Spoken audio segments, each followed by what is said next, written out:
Welcome back to the second episode of The Pitch. It's your host, Matt, just talking all things baseball and soccer as we are in the off season for Huddle Up podcast. So an exciting weekend in the soccer world and in baseball as well, as we got spring training underway. So I'm going to touch on a few things here, not too much about the Phillies just because it's very early in spring training. So we're not seeing a whole lot, but some coverage of baseball, but more so in terms of what we saw out of soccer.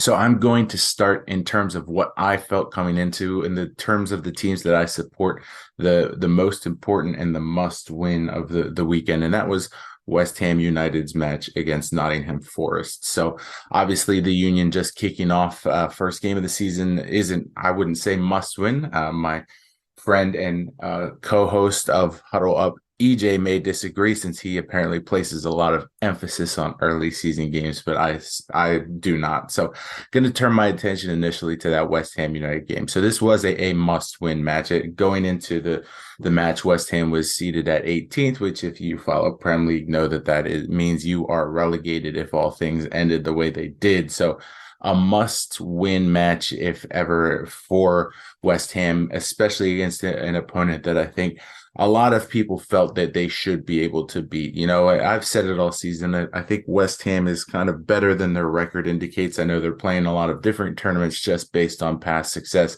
I think the roster they have is way too talented for them to fall short and be relegated out of Premier League. So especially against a team like Nottingham Forest, who is having a nice season, not to take anything away from them, but I think that this was one that West Ham kind of circled by themselves. A lot of people saying if West Ham cannot get the win this weekend, that it was going to be indicative of what's to come with Moyes and what's going on with the team in general. So a 4-0 win over Nottingham Forest is exactly what was needed. So there has been some conversation since he became a part of the roster. What's going on with Danny Ings? Are we going to see him in the starting 11 at any point, or is he just going to remain the super sub for the team? And we finally saw him crack that starting 11. I know a lot of it was concern of A, him getting acclimated to the roster itself, and B, some injury and health concerns from the past. So wanting to make sure he was 100%. And he certainly showed this weekend that he was 100%. He gets 2 goals and kind of shows the reason West Ham brought him in, what everyone was kind of hoping would be the case when it was announced that he was going to be joining West Ham, was that he was going to be that spark and start bringing goals to a club that desperately needed them, especially in Prem League play. And he certainly did that with 2 himself. Based on what else I saw in the match itself, Ben Rana was great. He set up a lot of great finishes for the goal scorers in that game. And that's usually been kind of his motive, is to get the ball on net, put it to where the finishers are going to be able to finish. And he certainly played that role as well. And you saw some contributions from Declan Rice, from Michael Antonio, who each scored a goal as well. Really nice to see both of them get on the score sheet here. I think that on the last episode, I said how important it was that we see some contributions especially from your captain, Declan Rice, but as well as Antonio, who last season, I think kind of outpaced what we were used to seeing. And this season, he hasn't been kind of matching what he was doing last year. So to see him get that goal was certainly promising, rewarding. I've always been a big fan of his. So to see that come at the end, granted, the 4th goal wasn't one that was necessarily needed to get the victory, but I'll touch more on that a little later. It's still nice to have that. So, moving forward right now, as the standings sit, West Ham is sitting in 16th. So they have climbed out of the relegation zone, but they're not out of the danger zone yet, still in that bottom 6th. So with them being at 16th, a good back end of the schedule, but they need to keep firing. They need to keep winning these games that they're supposed to be winning. If not winning games against the teams that are higher up in the standings, I certainly think they can still compete with them. But even if we are having the down season, we need to at least get some draws in those games as well. But with the 4 goals in the game against Nottingham, that's certainly huge. As if goal differential does come into play at the end of the season, I think that winning 4-0 is going to be a massive impact in terms of where their goal differential stands at the end, especially if they have a few more hiccups, lose a couple more here.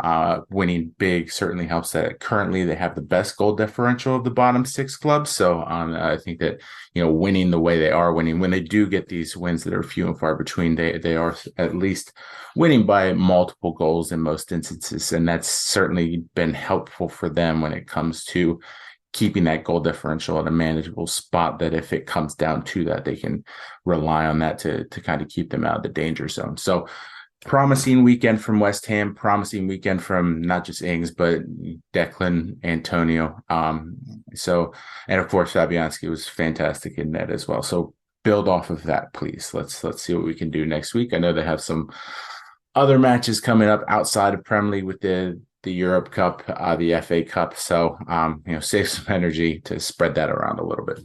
Now we'll turn our attention to the MLS season kicking off this weekend. Philadelphia Union, first match in Chester in front of a packed stadium. So high expectations for Jim Curtin's club entering the season. Coming off the loss in PKs for the championship, a lot of people have picked them to not just return to the championship game, but also win it this year. So it's not like Philadelphia is going to be an underdog. Not that they were last year, but I think in that matchup against LA, it was kind of the thought was that Philadelphia was not going to be able to win that. And they certainly could have, just fell a little bit short with the late goal that they gave up to cause the equalizer, and then losing in PKs. So as was the case last season, the first game against the Columbus Crew, it was a slow start for the Union. That's kind of always been their story. They allow the opponents to dominate time of possession, and then they just try to look to make a scoring run on any miscues or capitalize off mistakes. And they certainly did that a couple times in this, more so on the miscue side in their 4-1 win over the Columbus Crew. 2 goals were scored through penalty. Gazdag netted both of the PKs. And if you watch the game, you know that commentary was kind of questioning the calls, and they were questionable. I will admit that there were some tough calls to make. That I understand why they were made. If the ball does hit the hand, the arm in a weird, awkward space, there's always so much you can do as a defender. But at the same time, you want to make sure that you aren't having your hands up in that position where it's going to be coming an issue for them. So I understand why the calls were made, but they were tough nonetheless. But those 2 PKs aside, 2 very excellent finishes by Carranza. One from a nice effort to regain possession from Jose Martinez, who is my favorite player on the team. He worked hard to regain the ball, set everything up. A great pass from Bedoya and a perfect finish by Carranza. And then the other one, we saw some fancy footwork by Torres in his first appearance with the club, which was exciting as a Union supporter to see. What are the new members of the team going to do? How are they going to contribute? And Torres kind of showed what he can do right off the bat. The footwork, the speed, the creativity is something that's new to the Union. I think that that's going to play a big role moving forward in terms of how he was able to set Carranza up for his second goal. So 4 goals total, 2 by Gazdag, 2 by Carranza. Union win 4-1. All that being said, I did subscribe to MLS League Pass through Apple this season. So first game on my end, no issues. It's very user-friendly. It's nice that there's no blackouts. I was unable to watch a decent amount of Union matches last season. So it's nice to know that this season I will not have that same issue. So the next thing we'll focus on is Club America. I talked about how they were hoping to keep their unbeaten streak going up against Atlas last Saturday, and they certainly did keep the streak in Clausura going. But this was a match that they should have won. They created more opportunities. They outshot Atlas, and all momentum was kind of theirs after Martin's finish in the first half. But then a 2-goal night from Lozano for Atlas had them walking away with the draw.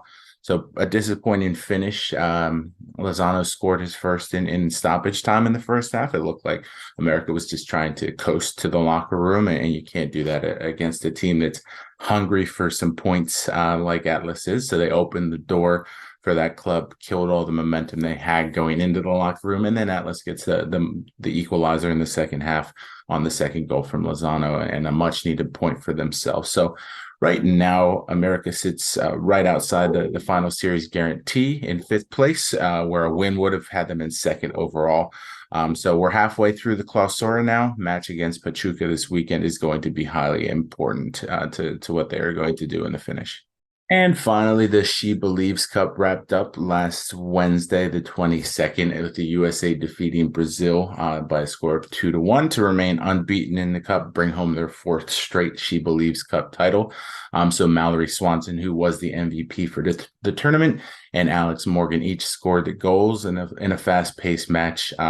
USA, you could see, and Brazil in the second half, both teams just really wanted to come away with the victory here, and it was kind of a winner-take-all situation. So a fantastic effort, a late goal by Brazil took away the shutout opportunity, but you could just tell they were going for everything in that second half. So kudos to them for getting the goal, making it a competitive finish overall.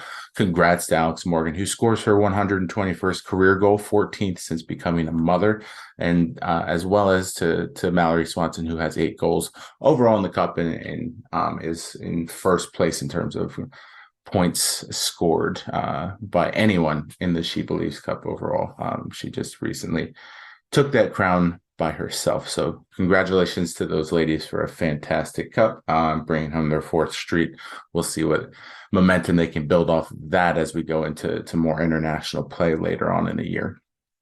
And then for the baseball season, spring training is underway now. So I've only caught a handful of innings at this point, but I'm a fan of some of the changes they've made. I like the pitcher and hitter clock. I think that it brings a new element of strategy into the game. So I'm looking forward to how that continues to be adapted to as we go through spring training, and then how it impacts the regular season as well. I'm also looking forward to how the other rule changes are going to impact. I haven't seen it as much with some of it, but that with the shift with infielders staying in the infield, with the difference in the bases now, I'm sure as I watch more, I'll see in terms of how that has made an impact in terms of what they're looking for to bring to the game and everything like that. But in terms of the Phillies itself, like I said, I didn't watch much of the games. I did make it a point to watch Trey Turner's first at bat. So very nice to see him get a first hit in his first at bat as a Philly.